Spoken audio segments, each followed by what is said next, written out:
Today is December 5th, and it's 11 a.m. Eastern Time, and this is our second week for the study of Aristotle's Rhetoric as we work through classical rhetoric, and I plan to study through the work of Aristotle and then also take some time to get into some of Cicero's teaching on rhetoric later on. But last week we went through the first half of chapter 1 of book 1 of Rhetoric, and today hopefully we'll finish chapter 1. It's a little lengthy, and these first few chapters, because they provide introductory content and Aristotle's got some issues he wants to address before we really dig into the subject. There's just some preliminary issues to discuss. Last week we talked about what rhetoric is. We said that rhetoric and dialectic are like two sides of the same coin.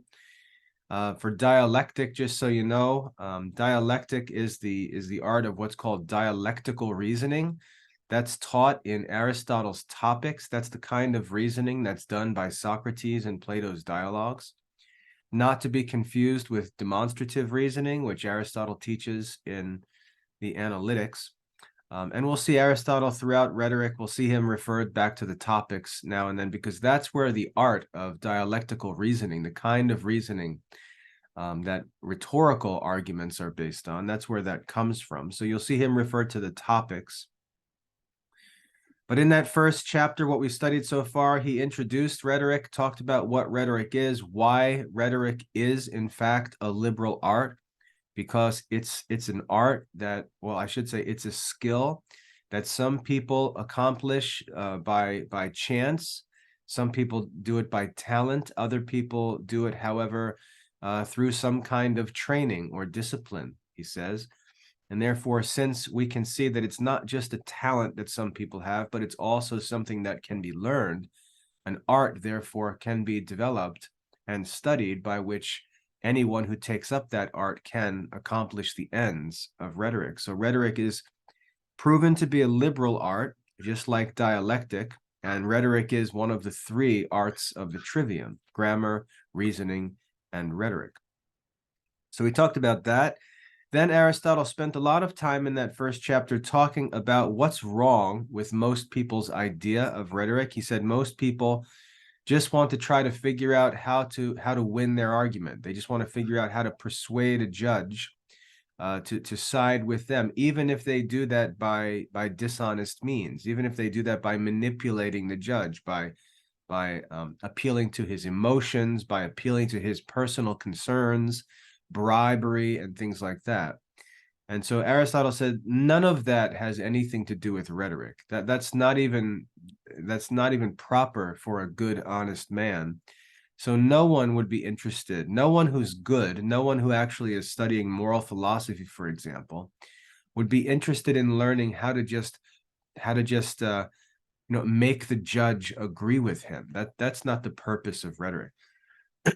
And yet Aristotle said for most rhetorical studies, that's really all anyone cares about. They're trying to figure out how to trick people, how to win, how to sell stuff, and so on. And that's not what rhetoric is. He says what rhetoric really is attempting to discover means of proof, ways to prove the truth in things, and exhausting, we're going to get into this in this lesson, exhausting all the means available of proving what is true to be true. So rhetoric and moral philosophy go hand in hand, and the real art of rhetoric is only of interest to an honest person.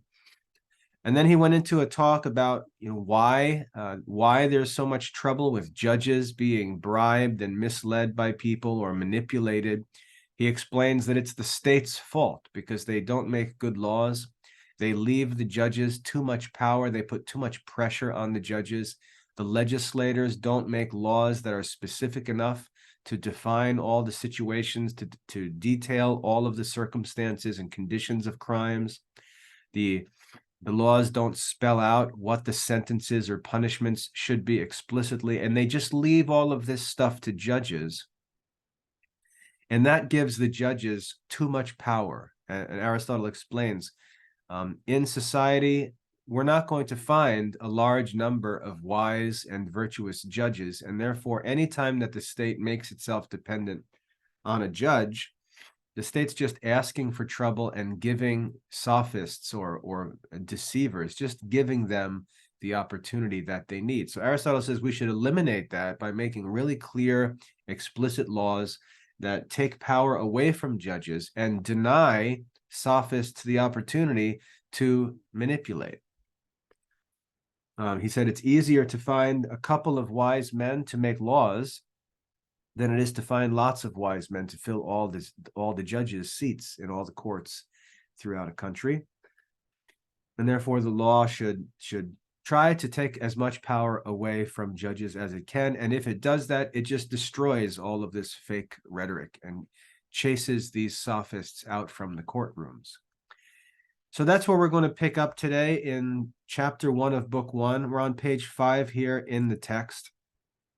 And we're going to pick up with the paragraph that begins with, if then this be the case. So having explained all that, Aristotle says, if then this be the case, it is evident that those rhetoricians, let me share my screen, sorry. If then this be the case, it is evident that those rhetoricians who define other parts of an oration except credibility, so those rhetoricians that spend all their time talking about things other than credibility or proof, which is really what rhetoricians should be focused on, how to prove what is true, how to disprove what is false.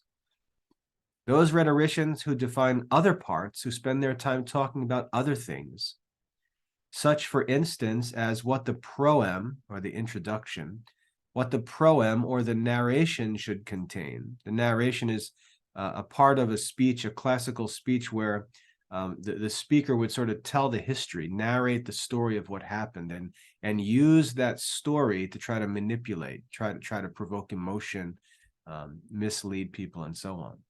So those who talk about what the proem, what the introduction should contain, or what the narration should contain, and each of the other parts of a speech, these exercise their art in things foreign to the purpose.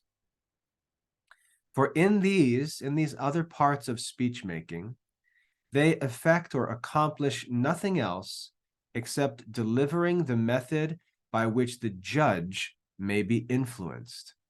They're only concerned with trying to influence the judges, trying to manipulate the judge, trying to win the argument, regardless of what the truth may be.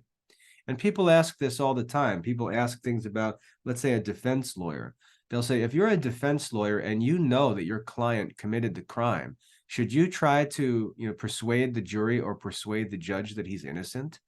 That's a good moral question. Usually what the duty of a defense lawyer is to force the accusers to prove their case. That's really what a defense lawyer is supposed to be, because a person is supposed to be presumed innocent until proven by the accuser to be guilty. So the real purpose of a defense lawyer is to make sure that the accuser proves the defendant guilty. But if the defense lawyer knows that the defendant is guilty, then you've got a moral dilemma on your hand, because that defense lawyer has an obligation to the public, to the common good. So you can see that's a tricky issue.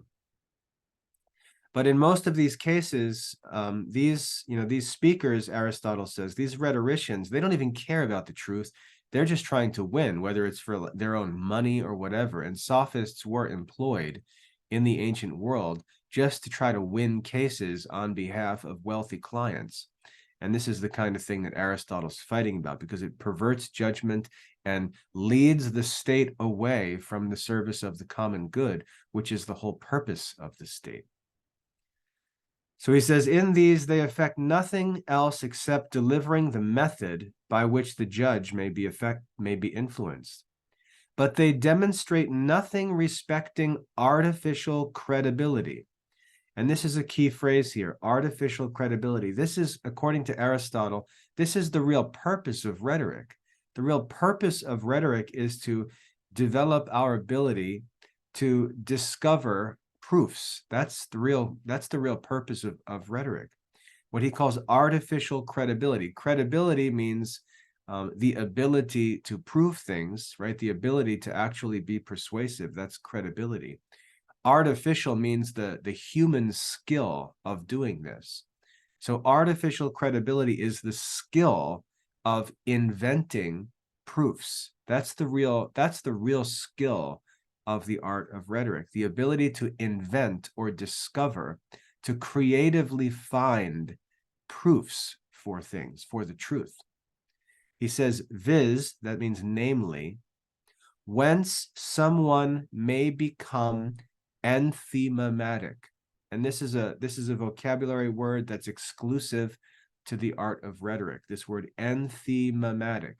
Enthematic just means persuasive, but it means persuasive in a rhetorical context. And we're going to understand this more as we get into it. But enthematic means to be persuasive as a rhetorician, to be persuasive as one who is writing or speaking, trying to persuade an audience or a judge or anyone really, but doing so in a way that's proper for rhetoric. And we're going to learn about this, so don't worry too much about what that word means. Just understand that enthematic means persuasive, okay? Or credible, to use that same word. What we really should be focused on in the study of rhetoric is artificial credibility, namely, whence someone may become enthematic or possess the power of discovering artificial proofs of that which is the subject of controversy. And again, artificial proofs mean arguments. A proof that would not be artificial would be something like evidence. Like I have video evidence of the crime. That's not artificial proof. That's just simple proof. Or I've got physical evidence of something that happened. That again is not artificial proof. That's just simple proof. Okay. Artificial proof is more of what we see in something like Sherlock Holmes, right? When we watch Sherlock Holmes, and you watch Sherlock Holmes use deductive reasoning to just, connect different parts of a crime to lead to a conclusion. And, he's always asked, how does he figure these things out? How does he solve these problems? And Sherlock Holmes always says, deductive reasoning. That's the idea. That's understanding how to invent or discover artificial proofs. All right. By the way, it's good to watch and read Sherlock Holmes because we learn this process of deductive reasoning, which is helpful. All right. So the real goal of rhetoric is to learn the art of discovering artificial proofs. That's the real goal of rhetoric. Hence, he says, though there is the same method of proving things, because there's only one process of reasoning, there's the same method respecting popular or public orations and judicial orations, and orations just means speeches. The popular oration is better and more political than the method pertaining to contracts, yet rhetoricians of the present day are silent as to the popular method. Remember, present day means 4th century BC. This is Aristotle writing, his present day. Rhetoricians are silent as to the popular method, but all of them endeavor to unfold the art pertaining to the judicial genus, because it's less advantageous in popular orations to assert what is foreign to the purpose. Now, obviously, sophists or deceivers would be more interested in persuading judges than in speaking to the public of public issues. We can see the same thing today. We can see how lawyers, and I'm not talking about honest, virtuous lawyers, I'm talking about scoundrels who work in law. We can see how they actually work in the legal system to just try to get money for themselves and for others. You can see this all the time. Have you been in an accident? On the billboard, call, this lawyer and he's going to try to sue everybody he can to get you money. That's one idea of the law. And those men are sophists. They're just out to try to get money, and they'll do anything that it takes to get that money. That's what the sophists were like. And evil men who are trying to rip people off and do things unjustly, they're going to live with these lawyers who are constantly working for them, trying to get things through courts, trying to persuade judges or juries, in order to take advantage of others, or find loopholes in the law, or find specific laws where they can attack other people. They're really not concerned about the spirit of the law, which is to promote the common good. They use the law almost as a weapon to try to attack people and harm others for the benefit of their clients, which is to have the whole state turned upside down, as if the state and law exists for the individual rather than the common good. So Aristotle says these sophists, they don't care about more virtuous forms of speech making and things like that. Their primary concern is manipulating judges. That's what they're concerned with. He says, in the former, the judge decides about appropriate concerns. Nothing else is necessary than to show that the thing is as the counselor asserts it to be. In judicial processes, however, this is not sufficient, but it is requisite to pay attention to the hearer, for the decision is concerning things of a foreign nature. In other words, things of a foreign nature means that the speaker can make a case that appeals to the judge personally, rather than simply to the law or to the situation at hand. Hence, notice he explains here, hence the judges, thinking about their own personal advantages, looking to their own advantage, regarding their own pleasure, the judges being influenced by these speeches, thinking about themselves, they gratify the litigants. They please, they give the litigants what they want. But they do not make decisions, they do not decide with justice. Hence, too, as I have before observed, in many places the law forbids anything foreign to the purpose to be said, and in these places the law is sufficiently observed by the judges themselves. Again, good laws prevent this. Good laws prevent this. In American courts, in most places, lawyers are very strictly controlled as to what kind of information they can share in court, what kind of questions they can ask, and so on. So our laws tend to be pretty good. Lawyers are under a lot of restrictions as to what they can do, what they can talk about, what questions they can ask, what evidence they can bring, and so on. It's very controlled. Jury selection, the selection of jurors to sit in cases, the selection of judges to judge cases. There are rules for all of these things that really seek to prevent any kind of bias or conflict of interest, it's called, where a certain judge may be called in to judge a case and he's got something to personally gain from that case. Often the American courts won't allow that judge to sit over that case. So our laws are quite good.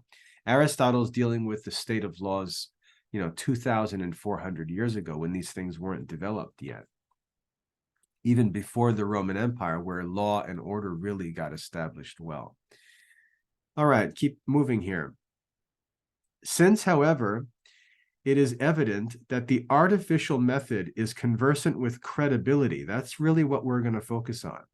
Credibility, or the ability to persuade with honest, true arguments. Credibility is a certain kind of demonstration or proof, for we especially believe in a thing when we think it is accompanied with demonstration. We especially believe in a thing when we think it's accompanied with demonstration. The reason why is because we are rational creatures and we know when something is proven or not. And we tend to believe in it, most especially, he says, when we can see that it's demonstrated. And demonstration means to prove it from its causes, to prove that it is necessary and true. We most especially believe in a thing when we think that it is accompanied with demonstration. We want to see proof. And a rhetorical demonstration, which is one certain kind of demonstration, one certain kind of proof or argument. A rhetorical demonstration is an enthymeme. So in rhetoric, we're concerned with learning how to discover and deliver enthymemes. That's what we're going to study. We're going to ask, what are enthymemes? How do we discover enthymemes? And then how do we present enthymemes? That's really going to be the essential focus of the art of rhetoric. So keep an eye on this word enthymeme. You've seen it twice now, and that's going to continue to be a focus in our study of rhetoric. A rhetorical demonstration is called an enthymeme. And this in short possesses the greatest authority of all credibilities. An enthymeme is a certain kind of syllogism, and it is the province either of the whole or of a certain part of dialectic, that is the art of dialectical reasoning, which is learned in Aristotle's Topics. It's the province of dialectic to pay attention to every syllogism.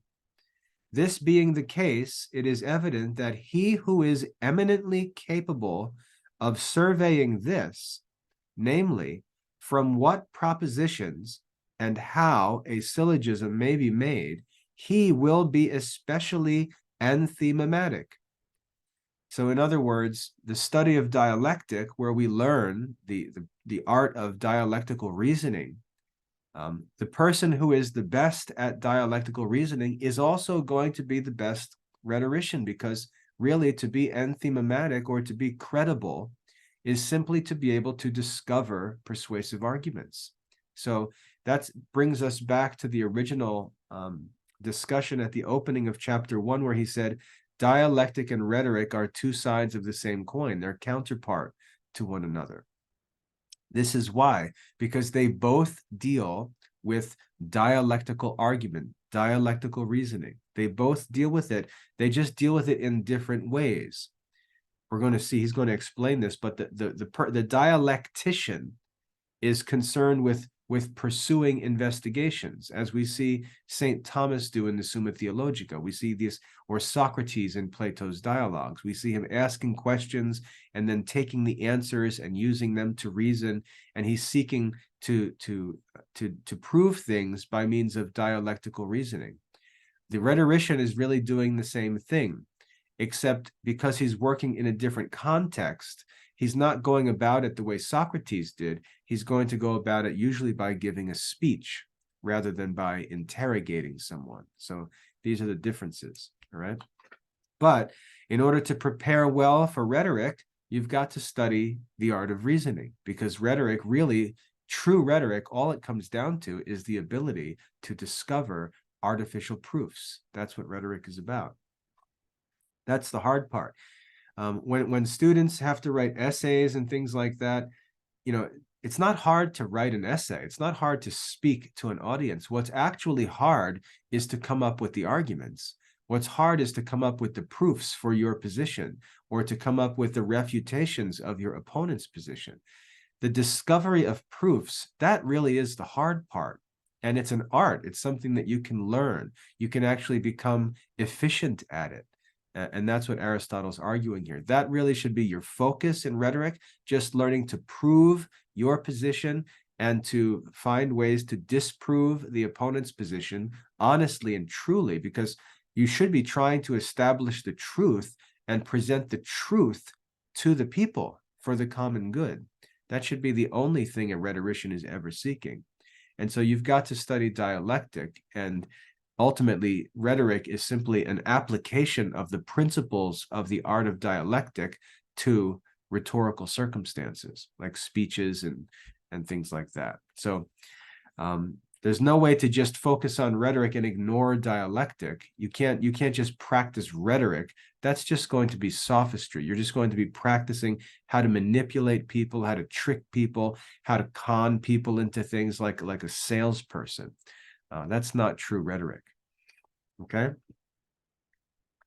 So let's see where we left off here. He will be especially to learn from what propositions and how a syllogism may be made. He will be especially enthymematic in consequence of assuming what the particulars are with which enthymemes are conversant, and what differences they possess with respect to logical syllogisms. For it is the province of the same power, that is the power of reason, right? The power of understanding. It's the province of the same power to perceive what is true and to perceive what is similar to the truth. To perceive what is true and to perceive what is similar to the truth. And remember, when Aristotle talks about things being similar to the truth, it may sound like he's saying something good, but usually something similar to the truth is not the truth. And that's the danger. That's where deceivers like to work. They like to work with arguments or with evidence that appears to be true on the surface, but really isn't true. And that's why in courts, if you think about what men are made to swear when they testify in court, they're asked to tell the truth, the whole truth, and nothing but the truth, right? That's what they promise to speak when they take the stand to give testimony. I promise to speak the truth, the whole truth, and nothing but the truth, not something similar to the truth, but the truth, the whole truth, and nothing but the truth, all right? So reasoning allows us to identify what is true and also what is similar to truth. And at the same time, men are by nature sufficiently adapted to the perception of truth, and for the most part, they obtain it. In other words, Aristotle's got a positive view of man. He says, look, human beings are rational creatures. They're pretty good at determining the truth. That doesn't mean they're not liars. That doesn't mean they can't be deceived, but human beings are usually pretty good at determining the truth. And so if you can show something that's true to be true, you're going to win because most people are going to recognize that it's true. And usually when things that are false prevail over things that are true, it's because the people who represent the truth represent it so poorly. They actually cause the truth to appear to be false, not because that what is false appears more true, but just because their presentation of the truth is so poor that they cause it to appear inferior. And we see this in modern Christian culture quite a bit, where Christianity appears to be less attractive than worldly ideas, not because of Christianity, but because Christians present it so poorly to the world, and it's their fault. I'm going to take a break for just 1 minute.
Okay, I'm back.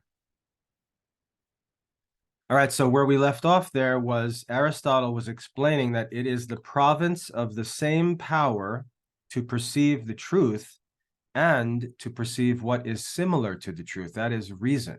Okay, and I explained what it means to perceive the truth and to perceive what is similar to the truth.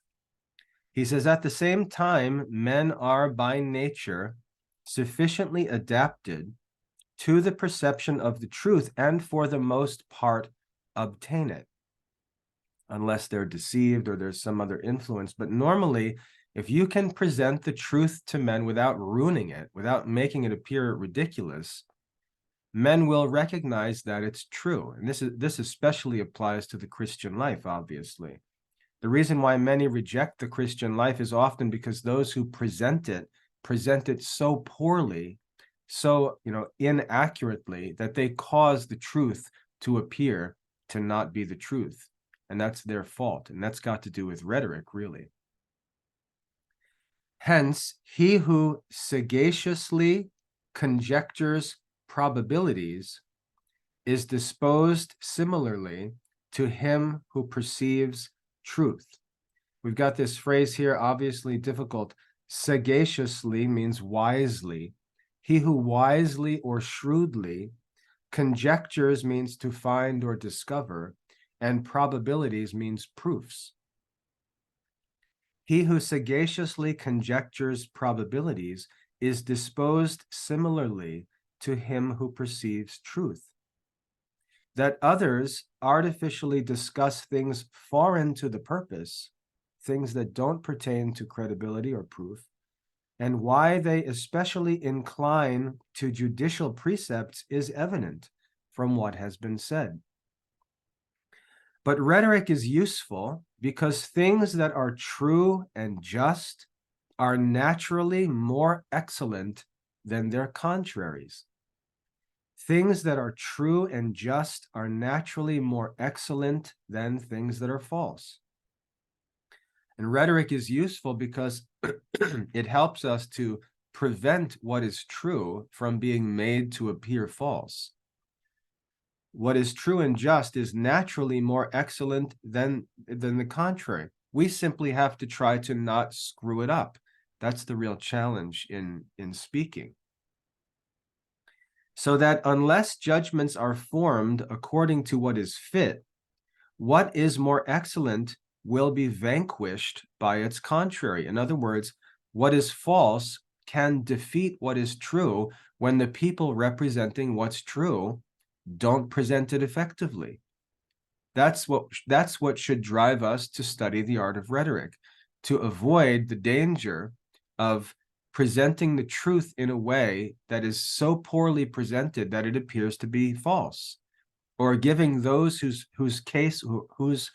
position is false, actually giving them an advantage because of their rhetorical skills of making their position appear more true than ours.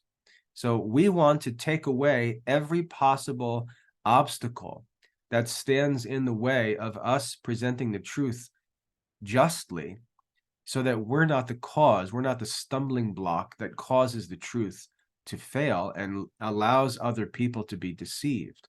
That's why we should study rhetoric, to make sure that we're capable of presenting the truth as clearly and effectively as possible. And in short, to just not screw it up. That's really the challenge that we face if we're arguing what's true. This is a thing worthy of reprehension, Aristotle says. In other words, those who cause the truth to appear to not be the truth by their faulty presentation of it, they are to be reprehended. They're to be criticized because they're actually at fault. And for Christians, I think we have to be careful, because if we're doing that, if we're actually causing the truth of the gospel to appear to be false, we're actually instrumental in motivating people to not believe the gospel. We're really in trouble. That's not a joke. That's a serious problem. If we're actually instrumental in promoting unbelief because of our bad example, because of our ignorant talk, our bad arguments and things like that, if we're actually helping non-Christians to persuade people to not be Christians, we're in danger, because that's an evil influence to be responsible for in the world, and we're worthy of reprehension, Aristotle says. But of course, that applies to any truth. It applies to anything. It applies to any court case. If there's a court case where this person is accused of this and he's guilty, and the prosecution fails to demonstrate his guilt, that's reprehensible, because they should have been able to demonstrate his guilt if he did in fact commit the crime. Or if someone who's being accused is in fact innocent, and his representative, his lawyer, fails to convince the jury that evidence has not been provided to prove him guilty, that's reprehensible, because he had the truth on his side, and he allowed false accusations to appear more true than the actual truth of the matter. So those who represent cases, those who represent truths, they're personally responsible for making sure that what is false cannot be made more attractive than what is true. That's the challenge that we face, and we seek help in this by the study and practice of the art of rhetoric. Though we should possess the most accurate science or knowledge, though we should possess the most accurate knowledge, it is not easy when we speak to persuade some people by employing that science. So, for example, if you study biology and you become a great master of the science of biology, and you know all kinds of details about plants and animals, even other things like medicines and so on, it's not easy to persuade people who don't study the sciences. It's not easy to persuade them by arguing from the science, because they simply don't know that what you're saying is true. It's hard to persuade people, let's say, about outer space, when you're an astronomer and they're not astronomers. They don't observe the heavens or study the heavens. They don't know the science of astronomy. They don't have access to the instruments and so on. It's difficult to persuade people with arguments that come from your science when you know they don't study the science. It's not easy when we speak to persuade some persons by employing the science that we have accurate knowledge of. A scientific oration, or an oration that applies to a certain science, proceeds from discipline. In other words, the speech is based upon study of that science. It is impossible from that study to persuade the unlearned, those who have not studied it. It is necessary, nevertheless, when addressing those people, to procure credibility, to be able to prove things to them and gain their support, and to frame arguments from things that are common. So this is the challenge of rhetoric. Let's say that this is seen in the relationship between parents and children. You have a father who's 40 years old, who is educated, is in business, is providing for a family, managing a career, and so on. He's got lots of experience in adult life, in how the real world works, and so on. And he's talking to his children who do not have that experience. He can't make arguments against his children from that experience, because they don't have it and they will not find it credible.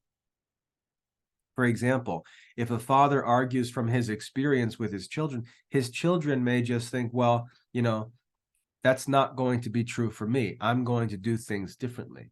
Arguing from that experience to someone who is unexperienced is not effective in many cases, especially when there's controversy. What Aristotle says is, through rhetoric, we learn how to procure credibility, how to find proof, not from things that are known only to us, but things that are common, things that the children do understand, things that the unlearned will understand, and so on. Being able to procure credibility or find arguments, find proofs, the ability to do that in a way that's common when we're talking to audiences or appealing to audiences who don't have our specific experience or knowledge, that's the real challenge of rhetoric. How to persuade other people, especially unlearned people, like the crowd of citizens voting in an election, customers who you're trying to lead to a product that's actually better based on all kinds of complicated science and research and development that they don't understand, whereas the competitor who's selling them garbage has really entertaining commercials that they like. Or being a doctor who understands what a patient or all of your patients need to do to be healthy and trying to explain it to them, not with all kinds of technical medical language based on your knowledge of the science, but to explain it in ways that they understand and in ways that persuade them. That's what Aristotle means when he says, to procure credibility and to frame arguments from things as are common, that is, common knowledge. Just as we have asserted in the Topics, notice that he appeals to the Topics. The Topics is that book in classical reasoning where Aristotle teaches the art of dialectical reasoning. I mentioned that before. Okay. Just as we mentioned in the Topics, respecting a conference with the multitude, right? Where you've got a mixed audience of lots of different people.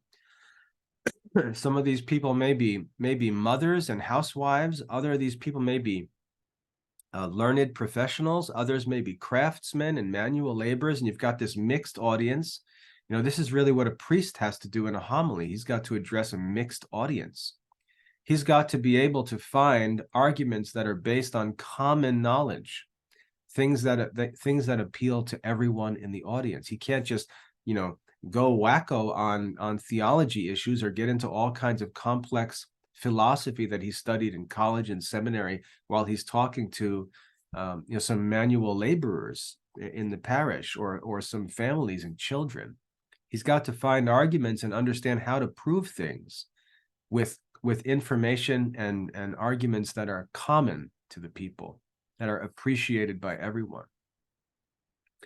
Farther still, the power of being able to persuade contraries or argue both sides of a question, the ability to argue both sides of a question, is necessary in the same manner as in syllogisms, not in order that we may do both. In other words, not that we're ever going to actually knowingly argue and try to prove what's false, not that we're ever going to try to do that, but for the sake of exercise, for the sake of our study, for the sake of the development of true arguments, and so on, being able to argue both sides of an issue is very important. And that's another skill that's pursued through the study of rhetoric. So, for example, if I was going to speak, and we see this in St. Thomas, if I was going to speak, let's say in a debate, where I was going to have to try to persuade an audience that my side of the debate was the truth and my opponent was false, I would have to come up with strong, positive arguments for my position, but I would also want to study his position, and I'd want to try to think through how I would prove that with the strongest possible proofs, and then come up with refutations for those proofs. So I would want to be able to study both sides of the question and speak persuasively on both sides. That's what I need to do first in order to prepare. And then when I do deliver my side of the speech, like St. Thomas does in the Summa Theologica, I would want to introduce my opponent's best arguments. I'd want to introduce my best arguments, and then I'd want to prove my side, and I'd want to disprove the best arguments of my opponent. So I would need to develop the ability to argue on both sides for the sake of my own proof. Okay, that's another skill that's to be pursued through the study of the art of rhetoric.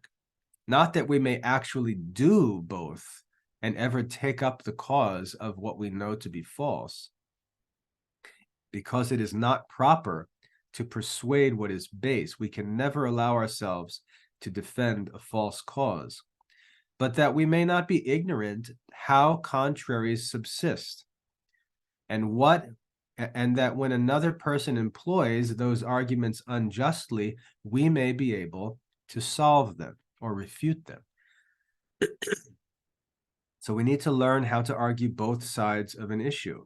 No one, therefore, of the other arts syllogistically concludes contraries. No other art does this. This is alone effected by dialectic and rhetoric. Think about dialectic. Socrates asks a question. The answer can be yes or no, and Socrates will go in whatever direction the answer leads. If the person says yes, Socrates will go with that on to the next question.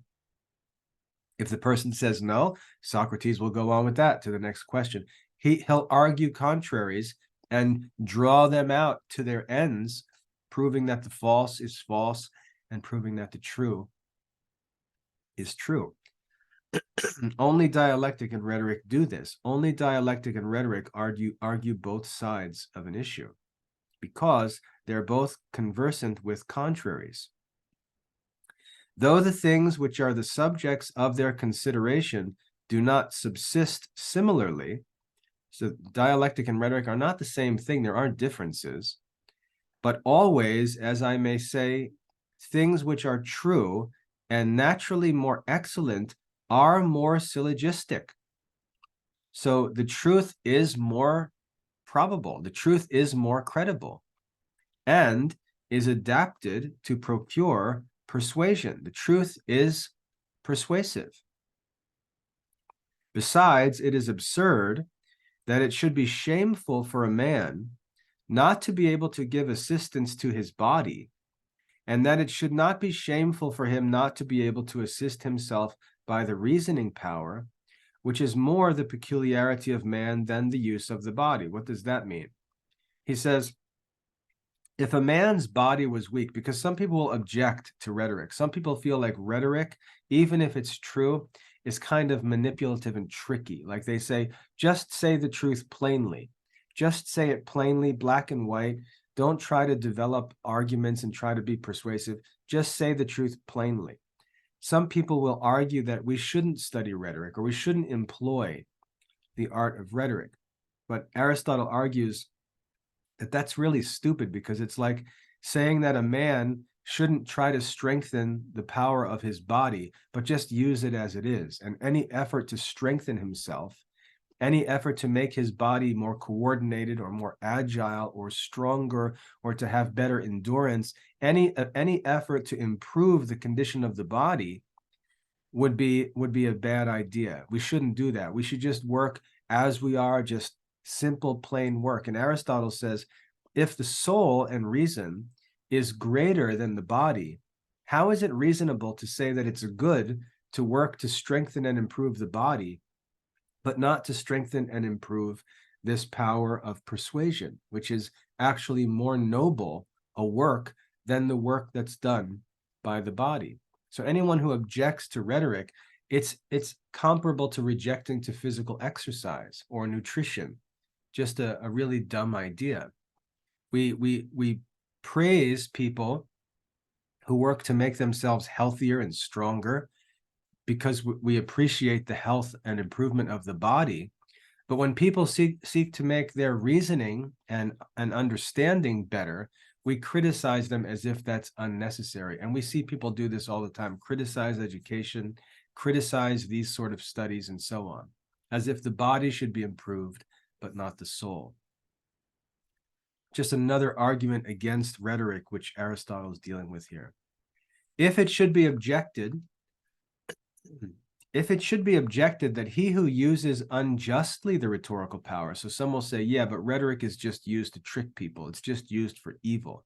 If we all just spoke the truth plainly, life would be a lot better. If it should be objected that he who uses unjustly the rhetorical power may injure others in a great degree, this objection is common to everything that's good. Everything that's good may be misused. So that's not a reasonable argument either. The only thing that can't be misused is virtue, and especially to the most useful things such as strength, health, riches, and military command. He who uses things of this kind justly may benefit others in the greatest degree, and by using them unjustly may effect the greatest injury. So just because rhetoric can be used for evil doesn't mean that it's evil. And we understand that argument. It's similar to the gun argument, right? Are guns evil because people use guns to kill people? No, we don't blame the gun for killing the person. That same gun could also be used to save somebody's life. The gun is neither good nor evil. It's the use of it that's either good or evil. The same is true of rhetoric. So if anyone has a negative criticism of rhetoric because some people who study rhetoric use it to manipulate and trick people, that's got nothing to do with rhetoric. That's just that own person's vice, making use of rhetoric in an unjust and dishonest way. So Aristotle clears rhetoric of any guilt in anyone misusing the lessons of the art of rhetoric. That rhetoric is not conversant with one definite genus, but resembles in this respect dialectic, and that it is useful is evident. And he goes back to the beginning where he's explaining how rhetoric is a liberal art, one of these general arts that is of interest to all men, and it's similar to dialectic. In that it's useful in any subject. So it doesn't matter what subject you're studying, what profession you're in, what specialization you may have, rhetoric applies and is helpful. It is likewise evident that the employment of rhetoric is not to persuade. This is what everybody gets wrong about rhetoric. The employment of rhetoric is not to persuade, because that's impossible because people have free will. The goal is not to persuade, but this, to perceive on every subject what is adapted to procure persuasion. And that's a mouthful. But what he's saying is, you do not have the power to persuade other people. And that's not your job. And that should give you a relief. You know, when you write an essay or give a speech, your job is not to make the people agree with you, because that's impossible. You could give the best arguments and the people can reject them. A perfect example of this is the life of Christ. Christ came into the world and performed miracles, did everything that could possibly be done to persuade people, and yet they still rejected him. So if Christ was able to perform miracles that proved he was God, to raise the dead, to heal the sick, to walk on water, to calm a storm, and so on, to feed 5,000 people with a few pieces of bread and a few fish. If Christ was able to do all of those things and the people did not believe him, how much more likely is it that you will make arguments in life and people will not believe you? They will not be persuaded. So it's not your goal in speaking or writing to cause people to agree with you. That's impossible. That's not in your power. And if you try to do it, you'll end up making bad decisions, getting stressed out and anxious and nervous about speaking. And you have to understand that's not your actual job. Your job is not to persuade.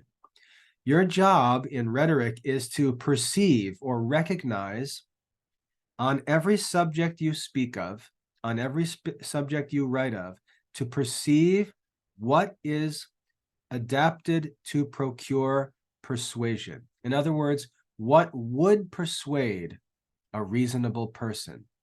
That's what your responsibility is.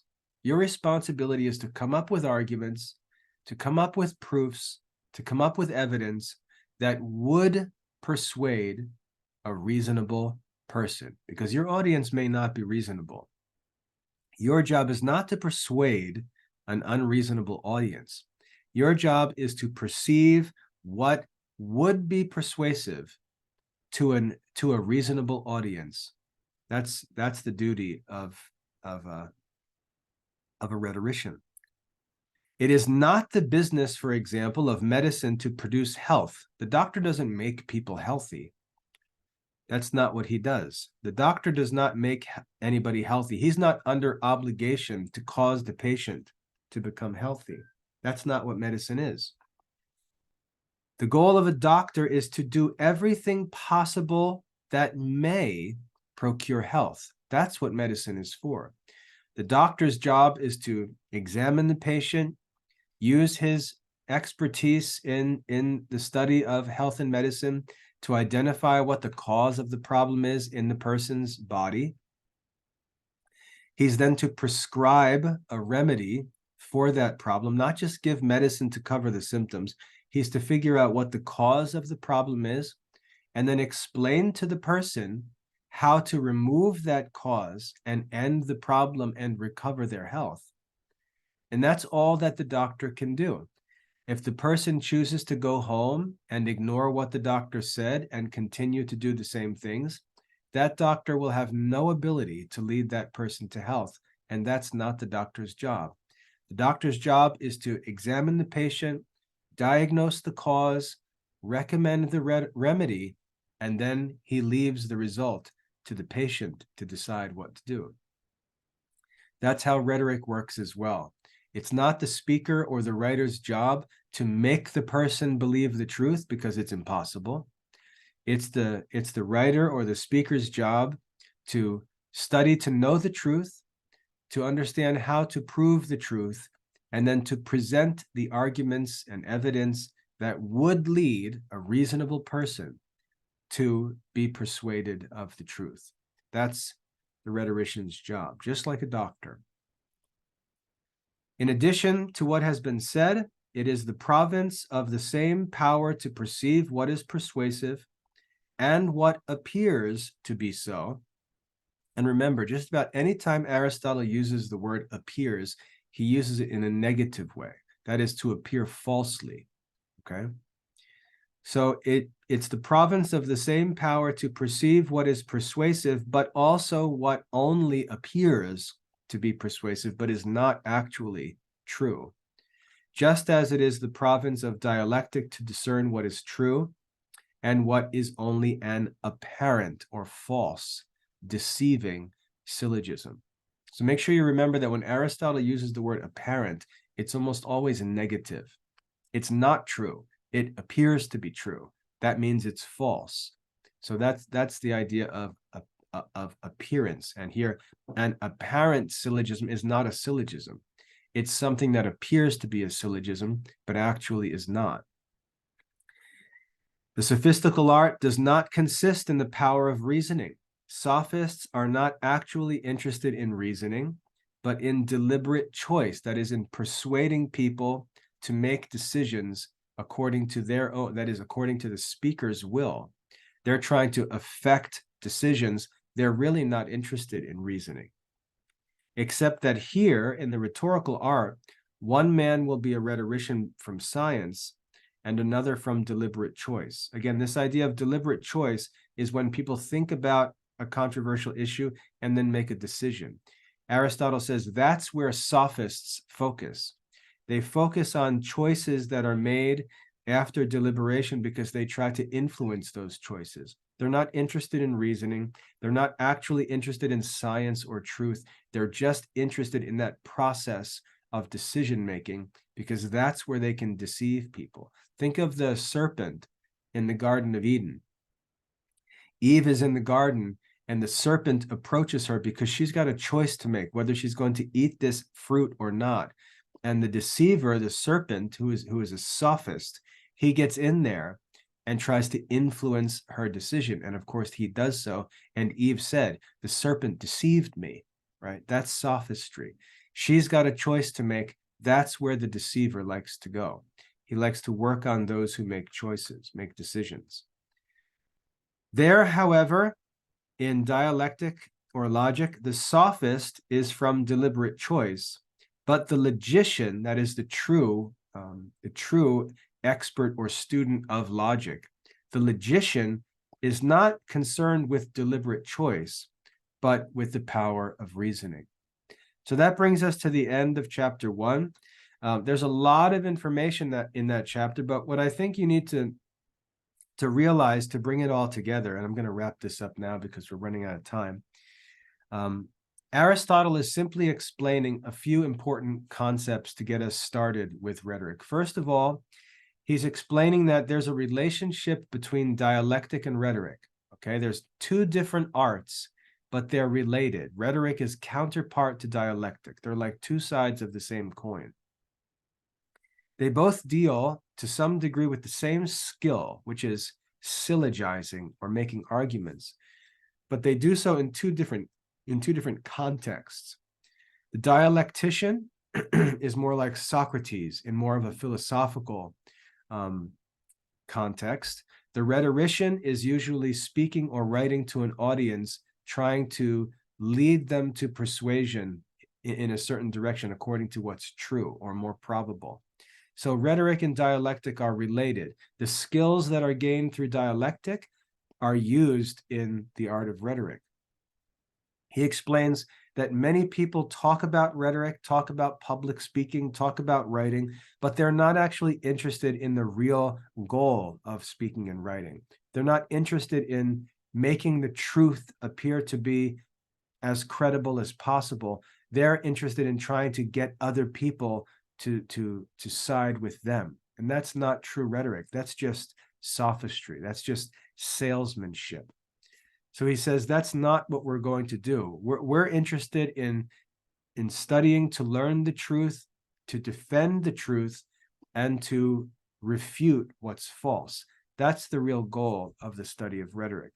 We're not seeking to become a bunch of car salesmen or sophists. And then he explains the different ways in which rhetoric and dialectic are similar. They both apply to all subjects. They both deal with syllogisms and so on.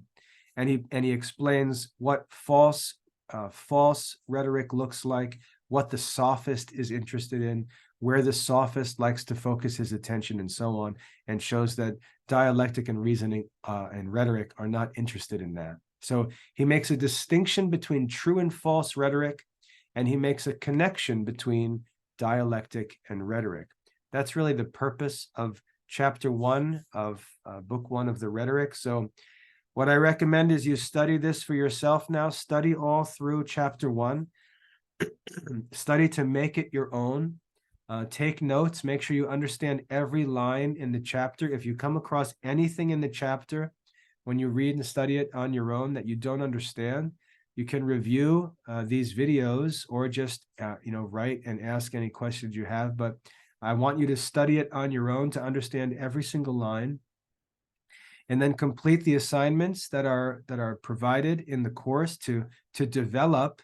The assignments help you to develop your reasoning, because when you're asked to outline or to answer questions, you realize that there are parts of the lesson you don't understand and things like that, and you can go back and continue studying or ask for help. So the assignments help to develop your mastery of the lesson, and then they allow you to demonstrate your mastery of that lesson and get credit for it, which is the purpose of schooling, to get credit for your study. All right. So make sure you study the lesson on your own, complete and submit the assignment, and next week we'll move on to chapter 2 of Aristotle's Rhetoric. I hope that's helpful. God bless your studies.